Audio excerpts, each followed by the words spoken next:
Puji Tuhan, kembali kita membaca firman Tuhan dari kitab 2 Tawarik 28 ayat 1 sampai 27. Demikian firman Tuhan. Ahaz berumur 20 tahun pada waktu ia menjadi raja, dan 16 tahun lamanya ia memerintah di Yerusalem.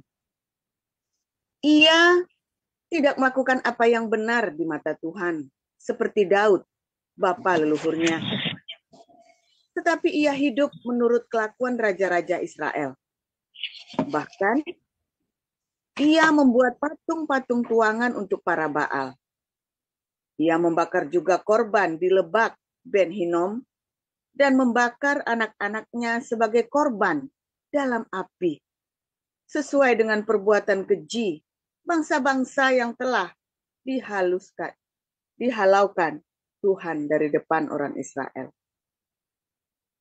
Ia mempersembahkan dan membakar korban di bukit-bukit pengorbanan dan di atas tempat-tempat yang tinggi dan di bawah setiap pohon yang rimbun. Sebab itu, Tuhan Allahnya menyerahkannya ke dalam tangan raja orang Aram. Mereka mengalahkan dia dan menawan banyak orang daripadanya yang diangkut ke Damsyik. Kemudian ia diserahkan pula ke dalam tangan Raja Israel dan mengalami kekalahan yang besar.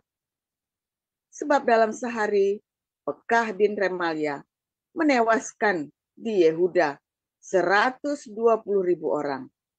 Semuanya orang-orang yang tangkas, oleh karena mereka telah meninggalkan Tuhan, Allah nenek moyang mereka.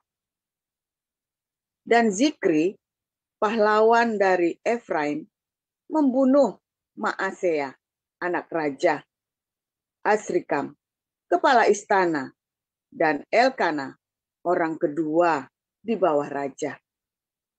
Orang Israel menawan dari saudara-saudaranya dan 200.000 orang, yakni perempuan-perempuan serta anak-anak lelaki dan anak-anak perempuan.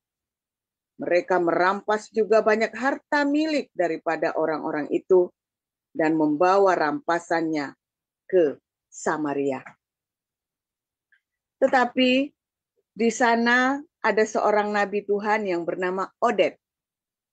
Ia pergi menemui tentara yang pulang ke Samaria dan berkata kepada mereka, "Lihatlah, karena kehangatan murkanya kepada Yehuda, Tuhan Allah nenek moyangmu menyerahkan mereka ke dalam tanganmu, dan kamu telah mengadakan pembunuhan di antara mereka dengan kegeraman yang sampai ke langit. Dan sekarang kamu bermaksud menaklukkan orang Yehuda dan Yerusalem menjadi hambamu laki-laki dan perempuan. Tidak adakah pada kamu sendiri kesalahan yang besar terhadap Tuhan Allahmu? Maka sekarang dengarkanlah kataku ini. Kembalikanlah orang-orang yang kamu tawan dari saudara-saudaramu itu, karena murka Allah menyala-nyala terhadap kamu. Lalu bangkitlah beberapa pemimpin Bani Efraim, yakni Azaria bin Yohanan, Berekia bin Mesilemot, Yehizkia bin Salum, dan Amasa bin Hadlai, menghadapi orang-orang yang pulang dari perang dan berkata kepada mereka, "Jangan bawa tawanan-tawanan itu kemari, sebab maksudmu itu menjadikan kita bersalah terhadap Tuhan dan menambah dosa dan kesalahan kita.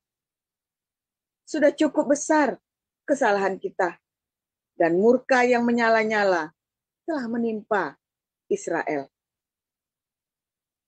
Lalu orang-orang yang bersenjata itu meninggalkan tawanan dan barang-barang rampasannya di muka para pemimpin dan seluruh jemaah.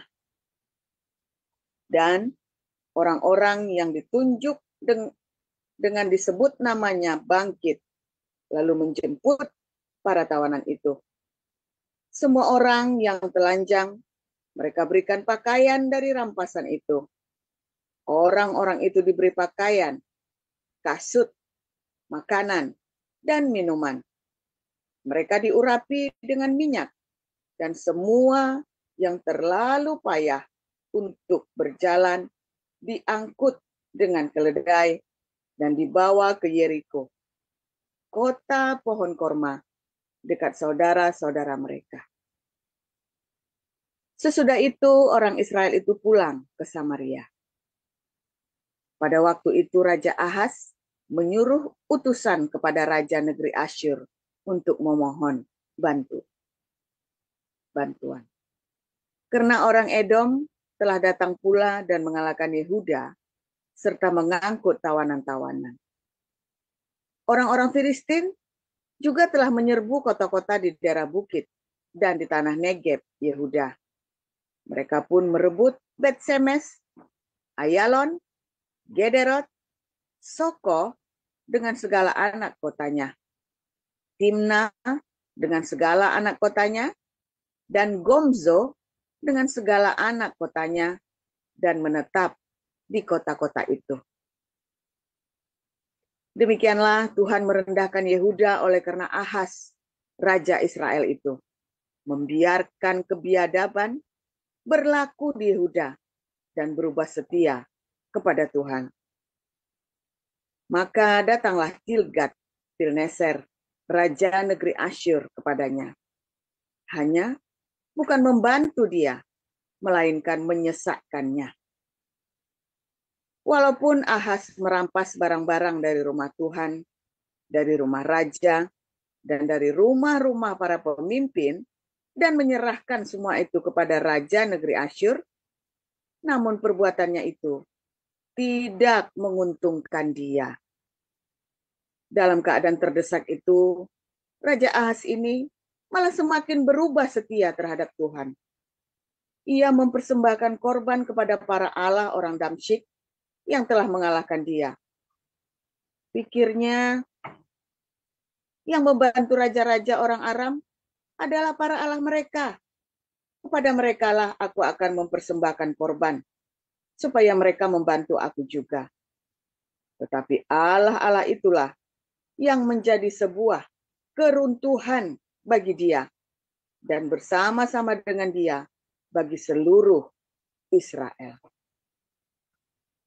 Ahaz mengumpulkan perkakas-perkakas rumah Allah dan menghancurkannya.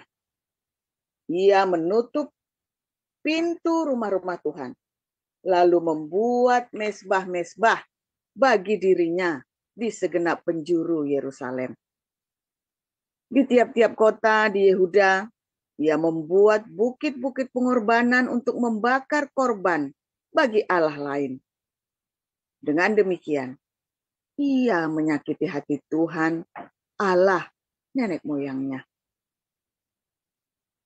Selebihnya dari riwayatnya dan seluruh tingkah langkahnya, dari awal sampai akhir, sesungguhnya semuanya itu tertulis dalam kitab Raja-Raja Yehuda dan Israel. Kemudian Ahaz mendapat perhentian bersama-sama dengan nenek moyangnya dan dikuburkan di dalam kota di Yerusalem. Tetapi ia tidak dibawa ke perkuburan raja-raja Israel. Maka Hizkia, anaknya, menjadi raja menggantikan dia. Demikian. Ya. Silakan Ibu Sarma, Kolose pasal 1. Baik, saya akan membacakan firman Tuhan dari Kolose 1. Dari Paulus, Rasul Kristus. Oleh kehendak Allah, dan Timotius saudara kita, kepada saudara-saudara yang kudus dan yang percaya dalam Kristus di Kolose, kasih karunia dan damai sejahtera dari Allah Bapa kita menyertai kamu. Kami selalu mengucap syukur kepada Allah, Bapa Tuhan kita Yesus Kristus, setiap kali kami berdoa untuk kamu, karena kami telah mendengar tentang iman-Mu dalam Kristus Yesus dan tentang kasih-Mu terhadap semua orang kudus, oleh karena pengharapan yang disediakan bagi kamu di surga. Tentang pengharapan itu telah lebih dahulu kamu dengar dalam firman kebenaran, yaitu Injil yang sudah sampai kepada kamu. Injil itu berbuah dan berkembang di seluruh dunia. Demikian juga di antara kamu sejak waktu kamu mendengarnya dan mengenal kasih karunia Allah dengan sebenarnya. Semuanya itu telah kamu ketahui dari Epafras, kawan pelayan yang kami kasihi, yang bagi kamu adalah pelayan Kristus yang setia. Dialah juga yang telah menyatakan kepada kami kasih-Mu dalam roh. Sebab itu sejak waktu kami mendengarnya, kami tiada berhenti-henti berdoa untuk kamu. Kami meminta supaya kamu menerima segala hikmat dan pengertian yang benar untuk mengetahui kehendak Tuhan dengan sempurna, sehingga hidupmu layak di hadapannya serta berkenan kepadanya dalam segala hal, dan kamu memberi buah dalam segala pekerjaan yang baik dan bertumbuh dalam pengetahuan yang benar tentang Allah, dan dikuatkan dengan segala kekuatan oleh kuasa kemuliaannya untuk menanggung segala sesuatu dengan tekun dan sabar, dan mengucap syukur dengan sukacita kepada Bapa yang melayakkan kamu untuk mendapat bagian dalam apa yang ditentukan untuk orang-orang kudus di dalam kerajaan terang. Ia telah melepaskan kita dari kuasa kegelapan dan memindahkan kita ke dalam kerajaan anaknya yang kekasih. Di dalam Dia, kita memiliki penebusan kita, yaitu pengampunan dosa. Ia adalah gambar Allah yang tidak kelihatan, yang sulung, lebih utama dari segala yang diciptakan. Karena di dalam Dialah telah diciptakan segala sesuatu, yang ada di surga dan yang ada di bumi, yang kelihatan yang tidak kelihatan, baik singgasana maupun kerajaan, baik pemerintah maupun penguasa. Segala sesuatu diciptakan oleh Dia dan untuk Dia. Ia ada terlebih dahulu dari segala sesuatu, dan segala sesuatu ada di dalam Dia. Ialah kepala tubuh, yaitu jemaat. Ialah yang sulung, yang pertama bangkit dari antara orang mati, sehingga Ia yang lebih utama dalam segala sesuatu. Karena seluruh kepenuhan Allah berkenan diam di dalam Dia, dan Allah, dan oleh Dialah Ia memperdamaikan segala sesuatu dengan dirinya, baik yang ada di bumi maupun yang ada di surga, sesudah Ia mengadakan pendamaian oleh darah salib Kristus.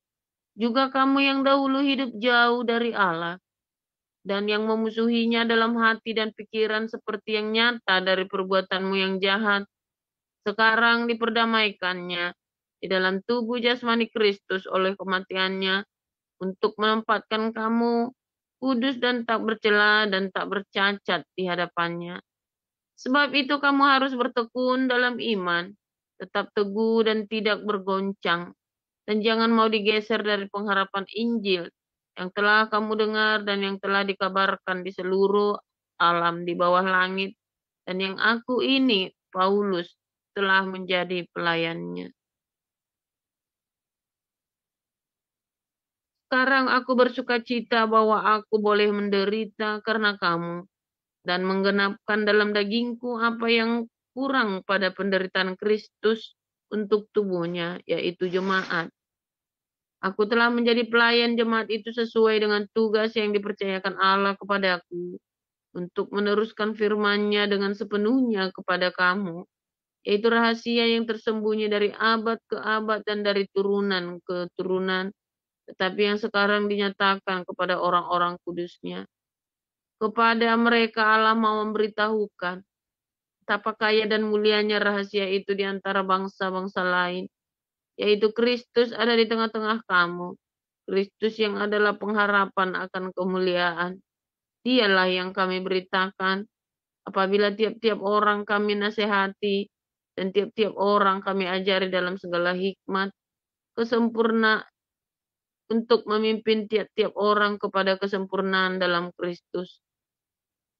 Itulah yang kuusahakan dan kupergumulkan dengan segala tenaga, sesuai dengan kuasa-Nya yang bekerja dengan kuat di dalam aku. Demikian. Ya, terima kasih para rektor, Ibu Merliana dan Ibu Sarma. Kita akan mendengarkan renungan firman Tuhan yang akan disampaikan Gembala kita, Pastor Paul, yang berjudul Ahas. Silakan, Pastor.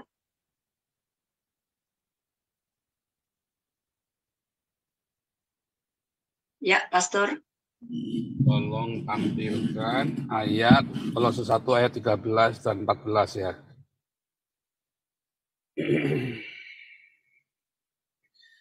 Sebenarnya sampai 16 ya, sebenarnya sampai 16, tapi kita kasih warna yang berbeda aja. Yang 15-16-nya nanti kasih warna beda. Ya, kasih warna beda semua saja. Terima kasih.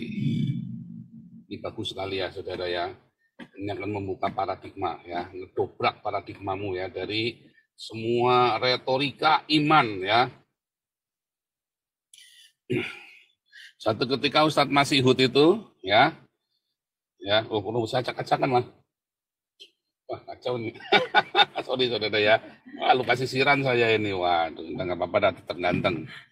Oke saudara ya. Satu ketika Ustadz Masihud nggak enak ya, nggak mantep nih. Ya nggak kelihatan dah, sudah nggak apa-apa ya. Udah nggak usah diurusin rambut saya. Anda jangan lihat rambut saya, dengarkan suara saya saja. Nah, ini saudara, suatu ketika Ustadz Masihud bilang yang menciptakan dunia semesta, alam semesta ini adalah Allah, Allahnya dia, orang Islam. Saya bilang sama dia, saudara, buktinya apa? Saya bilang begitu. Mana ada Allahmu menciptakan, Allahmu menghancurkan lah, iya. Di mana ada Islam, di situ ada kehancuran. Saya bilang begitu ya. Siapa yang menciptakan alam semesta ini, saudara? Allahnya orang Islam atau Allahnya kita, saudara? Ini kan begitu kan? Nah, tadi sama ya. Kemarin kita juga belajar ya, bagaimana siapa kemarin Raja Yotam, bukan Yotam, sebelumnya Yotam ya, Uzia ya. Betapa kagumnya dengan orang-orang Edom, saudara ya. Siapa ya kemarin ya? Nah, sebentar kita tengok ya, kita tengok dikit ya. Betapa Raja Yehuda ini kagum sama dewanya orang Edom, karena orang Edom ini kan apa namanya, saudara? Disebut pemburu yang gagah perkasa, ya kan? Orang-orang gagah perkasa, orang-orang Edom, ya. Dia pengen lihat, wah ini dia, karena ideologinya apa, itulah yang menjiwai orang-orang Edom ini, ya. Sama seperti Hitler kan, saya kasih tahu tentang Hitler ya, saudara ya. Bagaimana Hitler ini, ya, benar ya. Oh, Amasya, saudara ya, Amasya, nama Raja Amasya dalam 2 Tawarik 25. Sama seperti Hitler, dia kagum sama Allahnya Islam. Hitler ini ya, harusnya tuh tentara Hitler, tentara Nazi itu seperti agamanya Islam katanya Hitler ya. Serem ya saudara ya. Nah, demikian juga dengan Raja Amasya, ya dia kagum dengan dewanya orang Edom, saudara ya. Ya sehingga dia ini kan dewa-dewa orang Seir ini ya, orang-orang padang gurun Seir ini ya. Lalu kembali kita ke dalam 2 Tawarik 28 tadi, saudara ya. Dalam 2 Tawarik 28, ya, si Raja Ahaz ini dia begitu kagum sama orang-orang Aram, saudara ya. Dia kagum sekali sama orang-orang Aram, dia bikin berhala-berhalanya orang Aram, bahkan dia mempersembahkan anak-anaknya disembelih, saudara. Yaitu kepada dewa Molok, ya, dewanya orang-orang Aram, anaknya disembelih. Anak-anaknya, saudara, disembelih untuk dewa Molok, karena betapa kagumnya dia.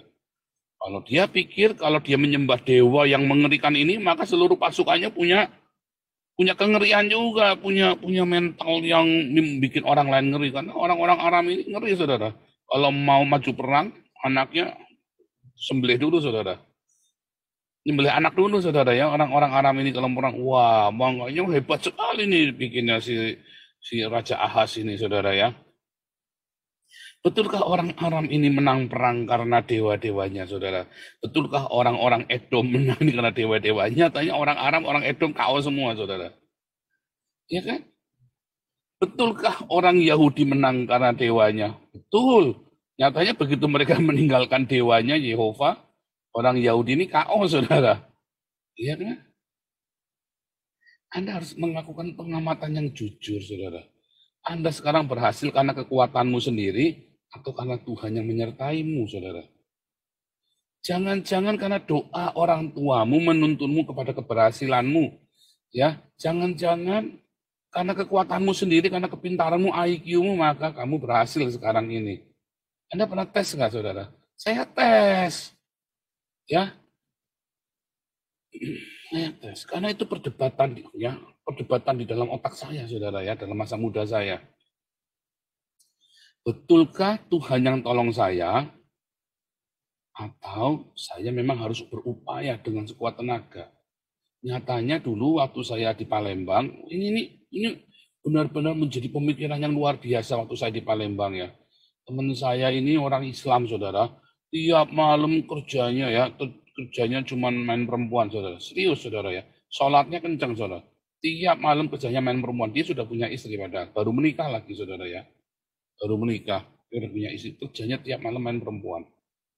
Jadi kalau ada urusan entertain dealer, entertain perkebunan itu, ya, kepala kebun itu, saya suruh dia saja. Saya nggak mau urusan perempuan. Wah, dia senang, saudara. Demen. Karena dibayar di kantor, kan. Dan perempuan dibayar di kantor, saudara, ya. Saya nggak mau tahu, saya nggak mau. Tapi saya nonton dari orang ini, ya. Dia punya bisnis di dalam bisnis, ya. Jadi punya kerjaan sampingan, ya. Dan ya punya armada truk banyak, saudara, ya. Ada armada 6 apa 7, wah bikin ngiler. Umurnya cuma beda 3 atau 4 tahun dari saya, lebih tua 3 atau 4 tahun, saudara, ya. Kepala cabangnya dia jadi sales manajernya waktu itu, ya. Waktu saya di Palembang itu, ya. Orang ini butuh hebatnya, saudara. Sehingga membuat saya bertanya-tanya, saya menyembah Tuhan Yesus. Orang ini menyembah Allahnya Islam. Dan tiap malam dia pergi ngelonte, saudara. Bagaimana Tuhan bisa memberkati dia, saudara? Menikmati lontenya itu, saudara, ya. Dia punya mobil bagus, mobil kantor cuma pakai TAF. Ya, pakai apa? Daihatsu TAF itu kan mobil dari kantor itu kan. Saya waktu itu pakai Suzuki Baleno, saudara, ya. Dia pakai Daihatsu TAF, saudara. Artinya dia levelnya di bawah saya. Tetapi dia punya mobil pribadi, saudara. Mobil pribadinya itu Land Rover 4x4, saudara. Wah, ngeri, saudara. Ini anak buah saya, mobilnya Land Rover. Saya saja nggak punya mobil pribadi. Saya pakai Suzuki Baleno itu untuk mobil kantor, saudara. Nah, itu membuat saya itu bertanya-tanya, saudara, ya. Kenapa orang ini diberkati? Bapaknya kolonel, saudara, ya. Angkatan darat, kolonel, pensiunan. Ya. Terus dia kenal artis ini, artis itu, ganteng, saudara. Tinggi, besar, apa, nggak besar, tinggi gitu, ya. Pokoknya flamboyan, pakai kacamata, saudara. Kacamata hitam, ya. Mana-mana. Setiap kali saya jalan, saya itu cuma sepundaknya dia, saudara. Ya, saya cuma sepundaknya dia. Jadi kalau jalan, itu orang-orang cewek-cewek di Palembang itu, ya, anak-anak gadis-gadis itu, wah, semua tuh matanya tuh pada ngeliatin dia gitu. Dia jadi jengkel kalau jalan sama dia. Iya kan? Karena cewek-cewek ngeliatin dia. Bukan saya mau dilihatin cewek-cewek, saya cuma malas aja gitu, ya. Terus nanti kalau dia mulai senyum sana senyum sini, nanti ceweknya iya seneng nggak disenyumin sama dia, ya, saudara. Langsung kayak histeris gitu, ya, ceweknya ini, ya. Itu beneran itu, saudara. Anda jalan sama orang begitu rasanya gimana sih, saudara? Sampai gedek-gedek, dan saya malas jalan sama dia, saudara, ya. Karena saya nggak suka main cewek soalnya, ya. Dan benar-benar, ya, dia ketemu siapa baru kenalan diajak pulang, saudara, sama dia itu mobil sama kita. Saya sampai jengkel. Kamu ini ngajak lonte ke dalam mobilku. Saya jengkel sekali, saudara, ya. Saya nggak seneng gitu, ya. Tapi itu membuat saya bertanya-tanya bagaimana Tuhan bisa memberkati dia. Tuhannya dia, ya, bukan Tuhannya saya. Bagaimana Tuhannya dia bisa memberkati dia. Dan itu cukup menggoncang iman saya, saudara. Masa Anda nggak tergoncang dengan yang begituan, saudara? Coba bayangin, saya hidup kudus, ya, saya hidup suci, saya hidup jujur, sementara dia begitu rupa, saudara, ya. Endingnya gimana endingnya, saudara? Dia fitnah saya, ya, sama temennya, sama anak buahnya dia, sales manager dengan salesnya, dia fitnah saya, nggak mempan. Endingnya saya dipromosi, saudara, ya, gaji saya naik lebih tinggi lagi, ya. Gaji saya tinggi. Tetapi dia nggak dipecat, saudara. Dia ditarik ke Jakarta. Ya, ditarik ke Jakarta. Jadi sales manager juga tetap, ya, nggak naik pangkat, cuma ditarik ke Jakarta. Kemudian setelah itu dia keluar, saudara, ya. Tetapi dia punya perusahaan yang besar. Dia punya perusahaan sendiri. Nah, disitulah mulai saya bertanya-tanya, saudara. Loh, saya orang, kalau begitu saya nanya, saudara ya. Enggak terus imani saja. Oh, saya buktikan Tuhan dia atau Tuhan saya yang berkuasa, saudara. Di tahun-tahun berikutnya saya masih takut melangkah keluar. Ya, makanya ketika 2010, saudara, saya punya kesempatan buat meninggalkan Tuhan. Saya tinggalkan Tuhan benar, saudara. 2010 saya benar-benar tinggalkan Tuhan. Karena saya punya kesempatan untuk tinggalkan Tuhan, saya tidak ikut jalan Tuhan. Tidak ada kata, jangan sebut nama Yesus di rumah saya lagi. Saya bilang begitu, saudara ya. 2010, 2011, 2012, 2013. Kita nggak pergi ke gereja 4 tahun ya. Kita nggak pergi ke gereja, saudara. Benar-benar ya, kita nggak boleh sebut nama Yesus di rumah pengomongnya. Ya, nggak boleh sebut nama Yesus. Saya jalan dengan cara saya. Saudara, sebelum tahun 2010, ya, banyak tantangan dalam hidup saya. Tapi saya selalu bisa melewatinya. Deg-degan hidupnya, saudara. Deg-degan. Tetapi saya selalu bisa melewatinya. Sukses. Dan di balik sukses itu selalu saya naik. Ya, lalu dasarnya ya karena ada kesombongan ya, saya jatuh lagi. Tapi sukses lagi, saudara. Ya, sebentar. Kalau pokoknya selama kita itu jatuh, nggak akan lebih dari 6 bulan. Rata-rata cuma 3 bulan, kelihatannya nggak punya uang 3 bulan, setelah itu terbang lagi, saudara. Cuma 3 bulan, kalau saya berhenti itu, kalau saya sampai stuck itu cuma 3 bulan, lolos, jalan lagi, saudara. Luar biasa ya, saudara ya. Saya tidak menyadari bahwa itu adalah penyertaan Tuhan. Yang saya rasakan capek. Saya bilang, Tuhan, kenapa jatuh bangun terus, Tuhan? Capek. Sebetulnya bukan benar-benar jatuh, karena saya marah, saudara ya. Saya kalau lagi berkarir begitu, terus kayak gini ya, difitnah, di apa segala macam, terus bosnya lebih percaya sama orang lain, tak bilangin, kamu lebih percaya saya atau percaya dia? Begitu dia ngomong, ya kan harus begini, oke saya tinggal. Hari itu saya keluar beneran, saudara. Berapa lama? 1 bulan. 1 bulan saya keluar. Dan biasanya selalu omsetnya jeblok, saudara. Memang, saya puas. Goblok ya, saudara ya. Omsetnya perusahaan jeblok, saya puas. Saya pindah perusahaan lain. Saya sendiri kan 3 bulan nganggur jadinya kan. Ya kan, nggak ada pemasukan. Cicilan mobil jalan terus, cicilan rumah jalan terus, saudara. Goblok nggak? Goblok, saudara. 3 bulan saya baru dapat kerjaan lagi. Saya kerja dengan gaji yang sama atau di atasnya. Dan saya capek, saya bilang, Tuhan kenapa gini terus? Saya ingat Ishak, saudara. Jadi setiap kali saya konflik dengan orang, saya minggir, saya selalu mundur. Sekali udah konflik itu saya mundur, saya nggak mau. Nah, itu adalah kesombongan ya. Bukan kerendahan hati. Aku sumpah, nggak mau konflik, bukan. Jujurnya memang karena saya tidak mau orang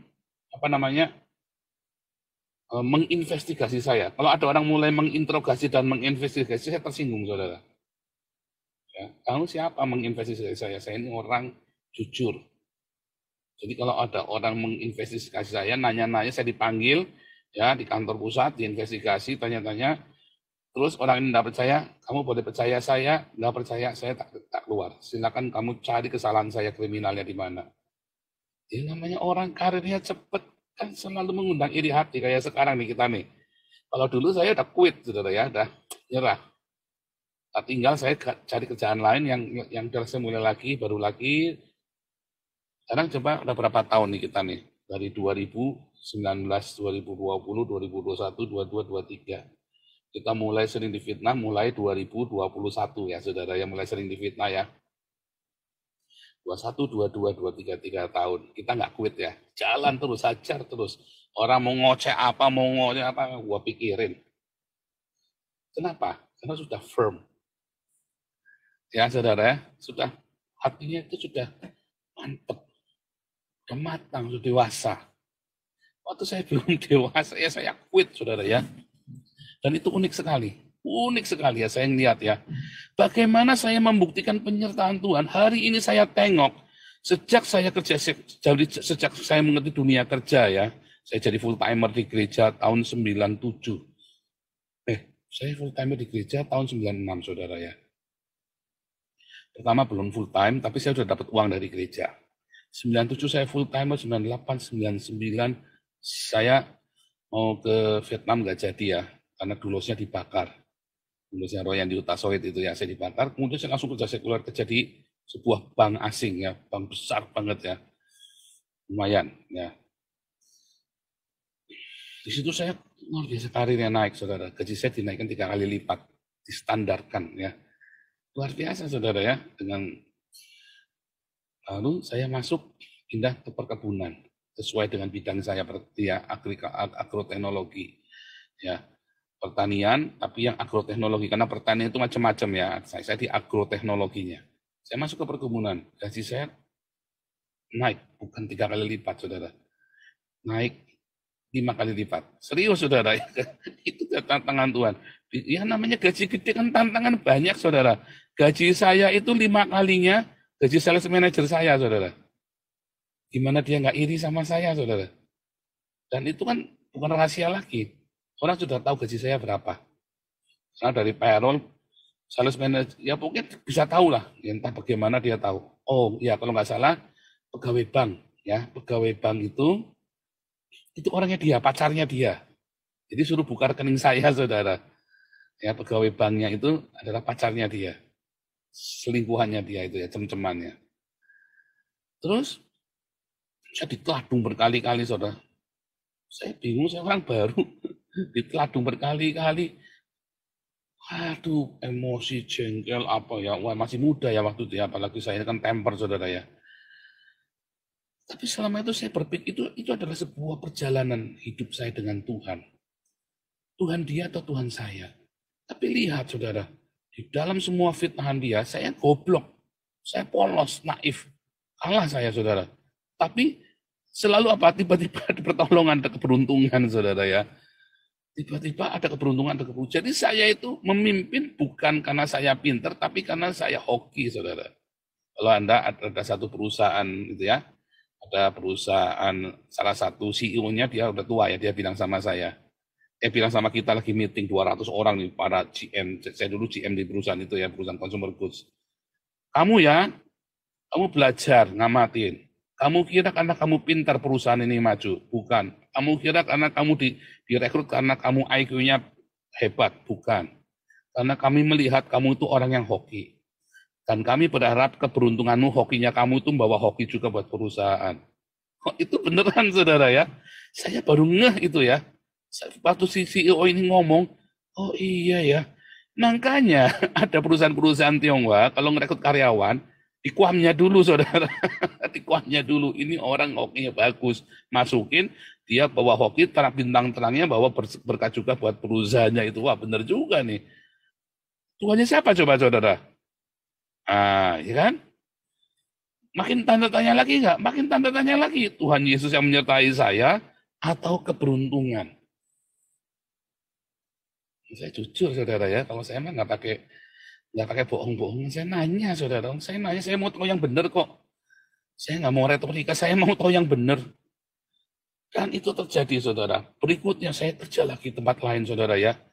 Saya melihat bagaimana pertolongan demi pertolongan Tuhan yang saya nggak ngerti. Saya bisa bekerja setiap kali saya pegang barang, pegang produk, pegang divisi, pegang cabang, pegang perusahaan. Perusahaan itu selalu hit, selalu ditarget berapa sama atasan saya atau sama owner, selalu lewat, saudara, targetnya. Selalu di atasnya target saya. Dia mau target berapapun, ya kita coba. Saya bilang, ya kita coba. Bisa nggak? Ya, tak kasih penjelasannya, sebetulnya teorinya bisa. Saya tuh jago analisa pasar ya. Jadi kalau kita mau apa-apa, kita benar-benar pakai data terus kita analisa pasar. Jadi kalau saya bilang bisa, pasti bisa, saudara. Jadi tidak pernah target saya meleset itu tidak pernah selama saya kerja. Itu Tuhan atau karena saya pintar, saudara? Oh, itu pertanyaan saya, saudara ya. Karena saya sudah pintar atau karena Tuhan? Dulu saya bodoh ya. 2010 saya kesempatan tinggalkan Tuhan. Saya tinggalkan Tuhan, saudara. Setelah 2010, semua yang saya kerjakan, sial semua. 4 tahun, saudara. 4 tahun saya kerja apa aja sial. Banyak peluang masuk. Saya punya banyak kolega, saudara. Punya banyak backingan, punya banyak kolega, saudara. Dulu saya masih ingusan, masih goblok. Saya kerja apa saja, saya nggak punya kolega, nggak punya backingan. Modal nekat, saya puasa kalau perlu buat pekerjaan saya. Di awal-awal saya bekerja, saudara, saya puasa setiap minggu sekali atau seminggu 2 kali. Serius, saudara ya. Saya kerja sambil puasa seminggu sekali atau seminggu 2 kali. Saya selalu puasa.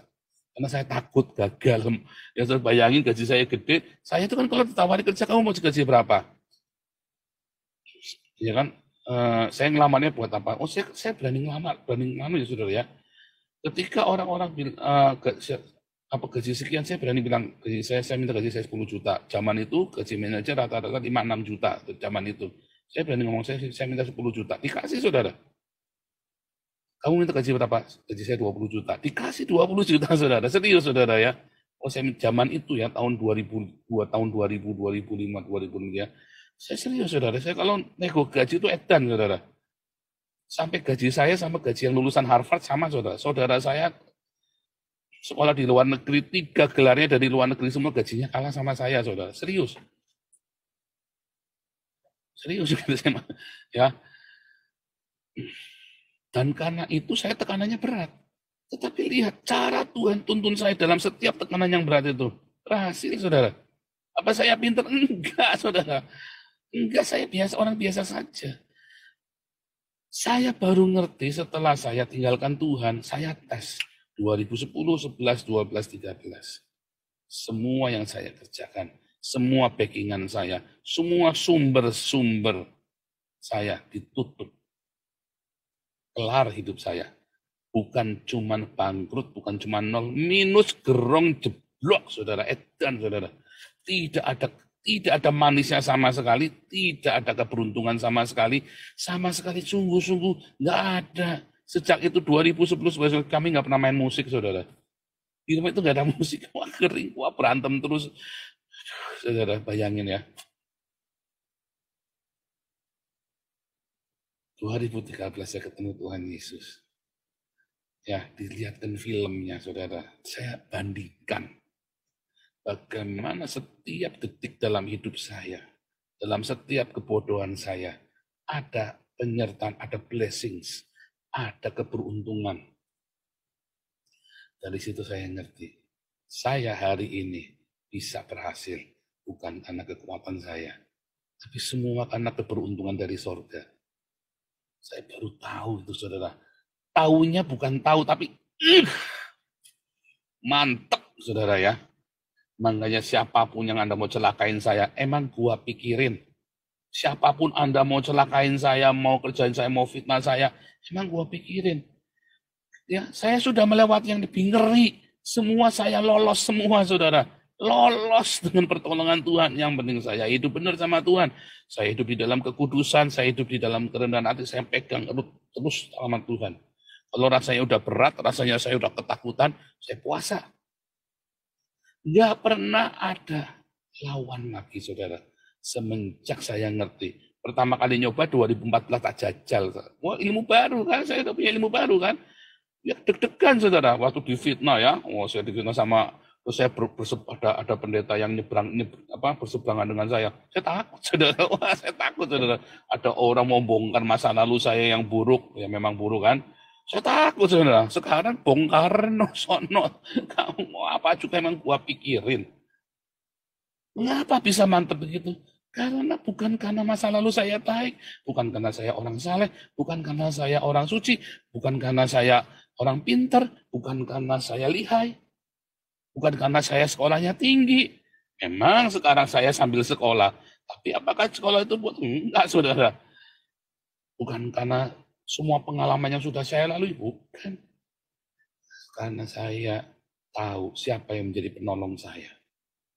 Bukan dewa Aram, bukan dewanya orang Edom, bukan dewanya orang Asyur, bukan dewanya orang Arab, dewanya orang Yahudi, Yehova, Elohim yang kita kenal di dalam nama Yeshua HaMashiach, Yesus Kristus. Anda jangan cuman retorika, jajalan, saudara. Coba kalau dapat saya. Sejak hari itu, tidak ada lagi hari sial, tidak ada lagi hari kegelapan, tidak ada lagi ketakutan. Hadapi terus, saudara. makin pengalaman, makin dalam bersama dengan Tuhan. Makin yakin kan? Sekali, 2 kali kebenaran, 3 kali, 10 kali, 100 kali masa kebenaran. Oh, itu kan sudah pola, nggak mungkin kebenaran. Udah saya jalanin terus. Silakan fitnah saya, silakan hancurkan saya, silakan remukan saya. Tuhan Yesus sudah yang menjadi pembela saya. Tuhan Yesus sudah menyertai saya. Hari ini kita seperti ini, apa karena saya pintar? Bukan. Karena Tuhan Yesus yang menyertai saya. Ya, demikian juga dengan Anda. Tuhan Yesus memberkati.